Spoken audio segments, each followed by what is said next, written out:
The Bible says that he is the light of the world. And then he's the breath of life. So if in fact I need water, I need air, I need food, and I need light, Jesus says I'm all of that. So consequently, even the scientists have agreed that all you really need is Jesus. Because when you have him, you have water, air, food, and light. It's in this text that we pick up, and as we read this text and carone through the writings of John, we quickly see in the text a woman who is walking toward a well. The dust from the road is sticking to the roof of her mouth, and her face now is distraught as she walks, and the dust begins to fly. She can see in the distance the well to be reached. All of the other women are now gone, and she's the only woman that's walking toward the well at the 6th hour. She makes this appointment to walk at this particular time to make sure that she didn't come into contact with the other women of the city. Because the other women of the city saw her as a disgrace. Now, she didn't want to hear the clamoring of their tongues talk about her as she walks. And so she picked a time that was not normal to go to the well so she could draw water. She goes there, and as she proceeds, the only thing that's in her mind as she carries this heavy jar to receive the water is her reprieve, only to get a cool drink of water. She's walking toward the well, but in the distance as she awaits to quench her thirst, she sees a man who is sitting uniquely on a well, the same well that she's approaching to draw water. Yes, sir. You've got to remember, she is a woman who is broken. She's broken because she has had so many relationships, and they all have failed. Yeah. And she doesn't trust men. And she looks at this man as he sits on this well, and she gets closer and closer to him, and she gets in voice distance of this man. But she sees he's dressed as a Jew.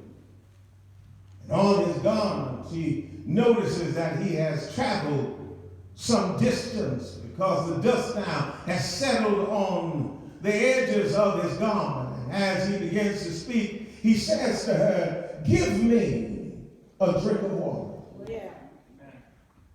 She's apprehensive because I told you she's had some failed relationships. And so she looks at him in obscurity and wonders, what is he up to? What's his agenda? What he has going on? But she looks him in the eye and notices that there's something different about this man than any other man she's came into contact with. Yes, sir. And as she notices him and looks at him, there is something within his eyes that tells her that she can trust him. And so she looks at him, and she begins to enter into conversation and says, "Wait a minute, I'm a Samaritan. You are a Jew. And you know that customarily the Jews have no dealing with us, the Samaritans, because you look at us as being half-breeds because we have mixed and mingled with other relationships and other people and other religions and other cultures. So we become a multiplicity of other cultures and other races. And you are a pure Jew, and here I am, a Samaritan, and you asking me for a drink of water? Yes, sir. What's the deal? Because I told you she didn't trust men because she had failed relationships.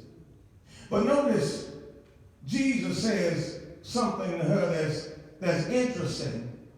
He says to her, if you knew who it was that was asking you for a drink of water, then you would ask me to give you a drink of the living water where you will never thirst again. Somebody said never thirst again. Never thirst again.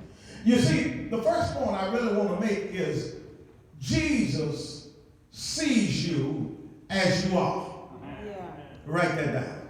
Jesus sees you as you are. Not what you used to be. Not even what you're going to be. He sees you as you are. Yes, sir. He knows your brokenness. And he knew this woman was broken. He knew she had failed relationships. He knew that she did not trust men. He knew that she had a thirst on a higher level. Yeah. That it wasn't just a physical thirst she was looking for. Sure, she was thirsty, but she had a greater thirst, a spiritual thirst that she needed to quench, that superseded her physical thirst.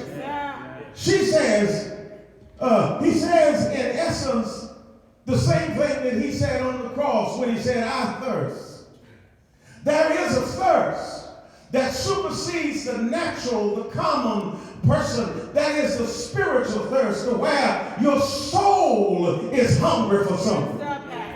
For the scripture says, as the deer panteth over the water, so my soul longeth after thee. There ought to be something greater that you're thirsty for than tangible and physical things that you can touch. Oh, yeah.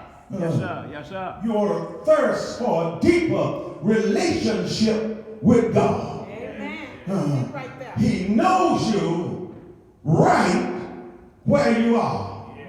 But here's an interesting side note or footnote, and I promise I won't hold you long this morning. The interesting footnote is that she's a Samaritan. Yeah. Y'all got that, right? Yes, Now, you got to know deeper than just her being a Samaritan.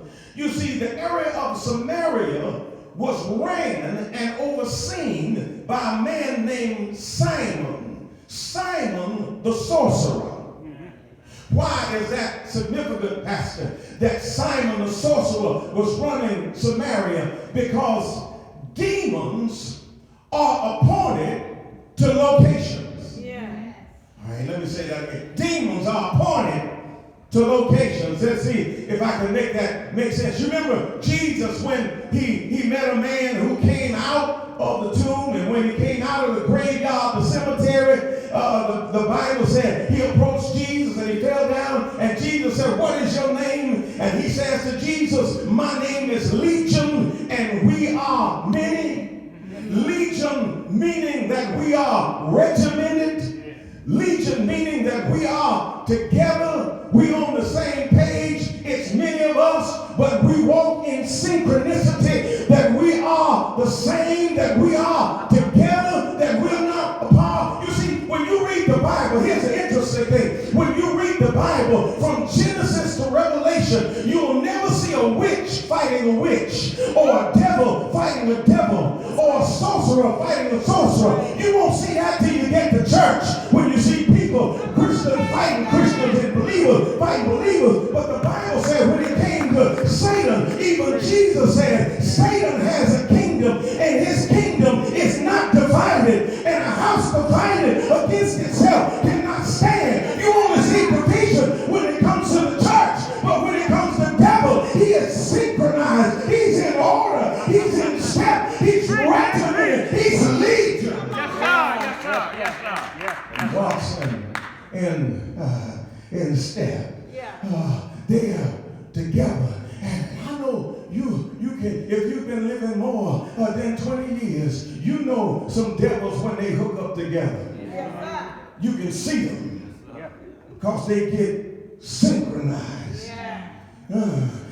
Simon was in charge of Samaria, and he was a sorcerer. It's the same Simon when you read Acts chapter 4. This same Simon comes to Peter and John, and when he gets to Peter and John,